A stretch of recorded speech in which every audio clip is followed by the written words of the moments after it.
నమస్కారం.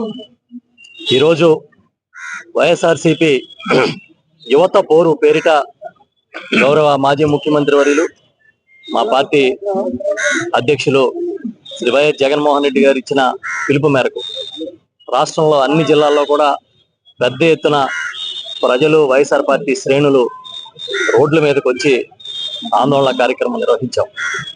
మీరు చూసారు, ఇవాళ విశాఖపట్నంలో వేలాది మంది రోడ్ల మీదకి వచ్చి ఈ నిరసన కార్యక్రమంలో పాల్గొన్నారు. చిత్రం ఏంటంటే, నిన్న సాయంత్రం ఇంచుమించు మధ్యాహ్నం 3 గంటల నుంచి మొదలుపెట్టి ఎక్కడికక్కడ పోలీస్ అధికారులు స్థానిక నాయకుల్ని బెదిరించడం, ఈ కార్యక్రమానికి రావడానికి వీలు లేదని చెప్పడం, వీటికి అనుమతులు లేవని చెప్పడం, ఒక రకంగా దీన్ని విఫలం చేయాలని పెద్ద ఎత్తున ప్రభుత్వం ప్రయత్నం చేసింది. మేము అడుగుతున్నాం, ఇంకా 10 నెలలు కాలేదు, చంద్రబాబు నాయుడు గారు ఎందుకు వణికిపోతున్నారు ఈ ప్రజా కార్యక్రమాలు చూసి, వైఎస్ఆర్ పార్టీ చేపట్టిన కార్యక్రమాలు చూసి అని నేను అడుగుతున్నా.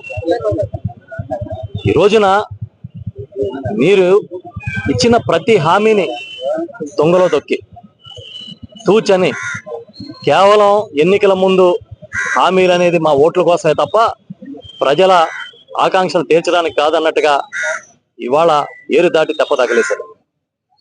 దానిలో భాగంగా రైతుల్ని, మహిళల్ని, విద్యార్థుల్ని, ఉద్యోగుల్ని, నిరుద్యోగుల్ని ఏ ఒక్క వర్గాన్ని వదిలిపెట్టకుండా చీట్ చేసి, మోసం చేసి చాలా అద్భుతంగా పరిపాలిస్తున్నట్టుగా మీ సొంత మీడియాలో ప్రచారం చేసుకుంటారు. 10 నెలలు గడవక ముందే ఇన్ని వర్గాలు రోడ్ల మీదకి ఎందుకు వచ్చాయో వైఎస్ఆర్ పార్టీ పిలిపిస్తే మీరే ఆలోచించుకోవాలి. మీ నిరుద్యోగ భృతి ఏమైంది? 3,000 రూపాయలు నిరుద్యోగ భృతి ఇస్తా అన్నారు. కనీసం బడ్జెట్ లో కూడా ఎందుకు చూపించలేదు? అంటే ఇవ్వం అని చెప్పడమే కదా. ఫీజు రీఎంబర్స్మెంట్ పేరెత్తితే దివంగత ముఖ్యమంత్రి డాక్టర్ వైఎస్ రాజశేఖర రెడ్డి గారు గుర్తొస్తారు. ఈ దేశంలో తొలిసారిగా ఫీజు రీఎంబర్స్మెంట్ కార్యక్రమానికి శ్రీకారం చుడితే, ఆ తర్వాత ఆయన వారసుడిగా జగన్మోహన్ రెడ్డి గారు పరిపాలన చేపట్టిన తర్వాత సంపూర్ణ ఫీజు రీఎంబర్స్మెంట్, జగనన్న విద్యా దీవెన, జగనన్న వసతి దీవెన పేరిట పెద్ద ఎత్తున కార్యక్రమాలు నిర్వహించారు. టోటల్ గా ఫీజు అంతా కూడా రీఎంబర్స్ చేసే కార్యక్రమాన్ని జగన్మోహన్ రెడ్డి గారు తీసుకొస్తే ఇవాళ దాన్ని నీరుగార్చి సుమారు 4,600 కోట్ల రూపాయలు పైచిలుకు మొత్తాన్ని బాకీలు పెట్టారు. విద్యార్థులకి హాల్ టికెట్లు ఇస్తారో లేదో తెలియదు, పరీక్షలు కూర్చొని ఇస్తారో లేదో తెలియదు. ప్రతిరోజు కాలేజీ యాజమాన్యాలు తల్లిదండ్రులను బెదిరిస్తున్నాయి. మాకు ప్రభుత్వం డబ్బులు ఇవ్వకపోతే మాకు సంబంధం లేదు, మీరే కట్టుకోవాల్సి ఉంటుంది, లేకపోతే మీకు హాల్ టికెట్లు రావని మెజారిటీ కాలేజీ యాజమాన్యాలు ఇవాళ బెదిరిస్తున్న పరిస్థితులు రాష్ట్రంలో ఉన్నాయి. అంతేకాదు, ఈ రోజున ప్రైవేట్ మెడికల్ కళాశాలలు అనేది రాష్ట్ర చరిత్రలో ఒక విప్లవం. పేదల కోసం సూపర్ స్పెషాలిటీ ఆసుపత్రులు నిర్మిస్తూ దానికి అనుసంధానంగా 17 ప్రభుత్వ మెడికల్ కళాశాలను తీసుకొస్తే, ఆ ప్రభుత్వ మెడికల్ కళాశాలన్నింటినీ కూడా ప్రైవేటు పరం చేయడానికి చంద్రబాబు నాయుడు గారు నిస్సిగ్గుగా, ఏమాత్రం సంకోచం లేకుండా నాకు నచ్చిన వాళ్ళకి కట్టబెడతానని చెప్పేది ఇది ఒక పెద్ద స్కామ్. మీకు గుర్తుంటే నేదురుమల్లి జనార్దన్ రెడ్డి గారు మెడికల్ కాలేజీలు, ప్రైవేటు మెడికల్ కాలేజీలకు అనుమతి ఇచ్చి ఆ రోజు పదవి పోగొట్టుకున్నారు.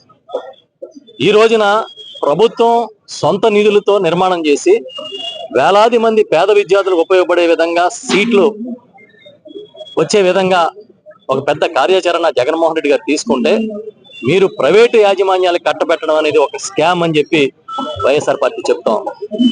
ఇది ఒక కుంభకోణం. మీకు చేత కాలేదు, జగన్ గారు చేస్తే దాన్ని నిర్వీర్యం చేసే కార్యక్రమం చేస్తున్నారు.